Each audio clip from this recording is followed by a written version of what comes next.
Good morning mga idol! Happy Thursday! Ito ang ating day 16 school pabaon. Ito pala ay yung pork chop na minarinate ko mga 2 weeks ago na.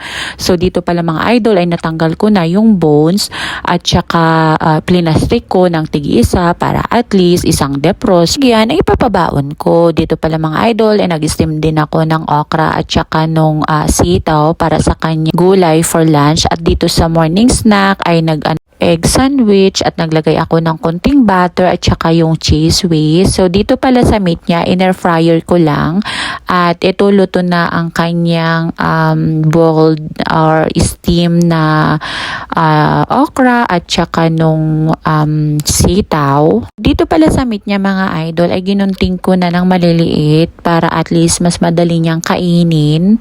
At dito sa pork chop na ito mga idol ay matagal ko na tong minarinate. Nilagay ko lang sa freezer. Yung bones niyan, ayan yung ginamit ko nung nagluto ako ng noodle soup. At dito pala sa sauce niya for the steam vegetables ay naglagay ako ng soy sauce, lemon juice at saka nung konting sugar. Dito sa rice niya naglagay ako ng favorite niyang seaweed. At ito na-prepare ko na ang kanyang simpleng morning snack at saka yung pang lunch niya for today. Eksakto tapos na sila for breakfast, so mag-ready na sila for school.